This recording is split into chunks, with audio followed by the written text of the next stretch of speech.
धन सतगुरु तेरा ही आसरा।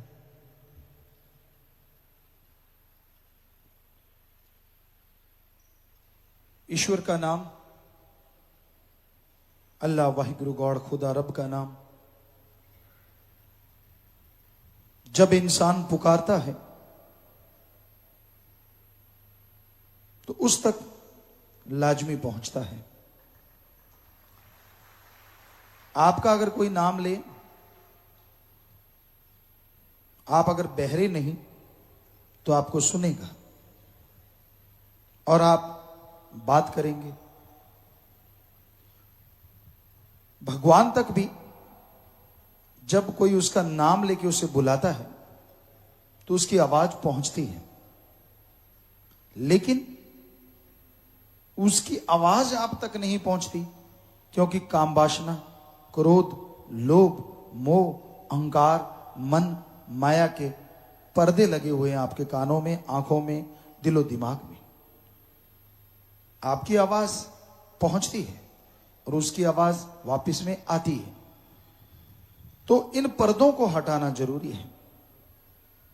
और ये पर्दे ऐसे हैं जो अपने आप नहीं हट सकते, बहुत ही मुश्किल है। इनको हटाने के लिए निरंतर प्रभु के नाम का सुमरन करना पड़ता है। मालिक की बनाई सृष्टि की सेवा करनी पड़ती है। ज्यों ज्यों सेवा करते जाओगे,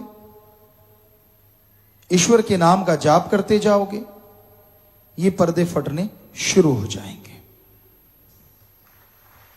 निरंतर किया गया सुमरन आप आत्मा और परमात्मा के बीच के विषय विकारों के इन पर्दों को बिल्कुल जला के राख कर देगा। तो मालिक की आवाज भी सुनाई देगी और मालिक दिखाई भी देंगे। पर इसके लिए साधना करनी पड़ती है।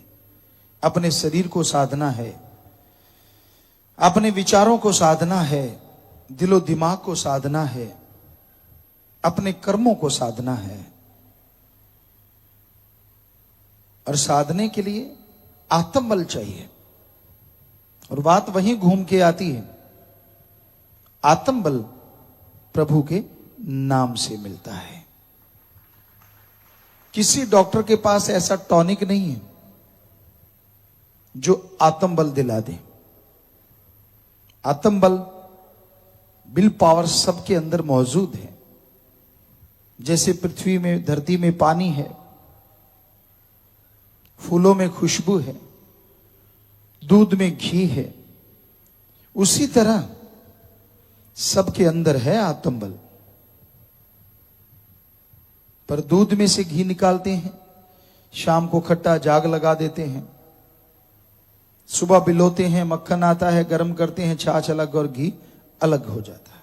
धरती में अगर पानी है, गड्ढा खोदते हैं, बोरिंग, पाइपें वगैरह डालते हैं, अगर धरती में पानी है तो उस तरीके से बाहर आ जाता है। तो इसी तरह वो आत्मबल, वो भगवान सबके अंदर है। उसको हासिल करने के लिए, प्रकट करने के लिए जो तरीका है उसे गुरु मंत्र, कलमा या मेथड ऑफ मेडिटेशन कहते हैं।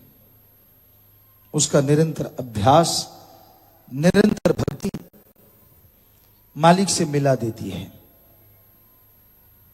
आदमी जब विल पावर होती है, हारी हुई बाजी जीत जाता है। और जब आत्मा कमजोर हो, जीती हुई बाजी हार जाता है। पीर फकीर वचन करते हैं, उनके ऊपर अगर कोई रहे तो दोनों जहां की खुशियां हासिल कर सकता है। वचन ना माने तो छोटी सी खुशी भी हासिल नहीं होती। जब सत्संग के दायरे में इंसान रहता है तो बुरे विचार दबे रहते हैं। जैसे ही सत्संग से बाहर गया, होता कौन सा मुझे कोई देख रहा है, भूल जाता है भगवान तो कण कण में है, जर्रे जर्रे में गॉड इज एवरीवेयर, वो तो हर जगह रहता है। लेकिन भूल जाता है इंसान और वहां जाके फिर वो बुरे कर्म करता है जिसकी कल्पना करना भी गलत है। फिर दोष देता है मालिक को। नाच ना जाने आंगन टेढ़ा, नचिया ना जावे दिरफटे मुंह गोडिया दे। ये तो बात नहीं ना। कर्म खुद करो बुरे, दोष मालिक को दो, ये तो बिल्कुल गलत है।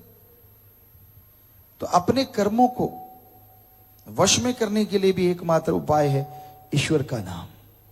कि आप बुरे कर्म ना करें। अंदर बुरे विचार उठते हैं, किसी के अच्छे किसी के बुरे चलते रहते हैं। विचार शून्य तो दिमाग होता ही नहीं। वो तो शून्य समाधि में जाके मालिक से जुड़ता है, तब विचार बाकी खत्म हो जाते हैं। अदरवाइज विचार चलते रहते हैं।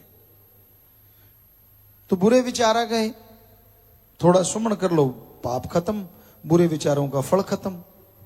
पर उन बुरे विचारों के पीछे लग के जब आप बुरा कर्म कर देते हैं तो आप बहुत बहुत पीछे चले जाते हैं। कहते ना एक चढ़ाई चढ़ना है, चढ़ते चढ़ते चढ़ते गियर न्यूट्रल हो जाए, ब्रेक फेल हो जाए तो गाड़ी पीछे की तरफ लुढ़कती आएगी, गड्ढों में पत्थरों में टकराएगी, चकनाचूर हो जाएगी। उसी तरह रूहानियत है।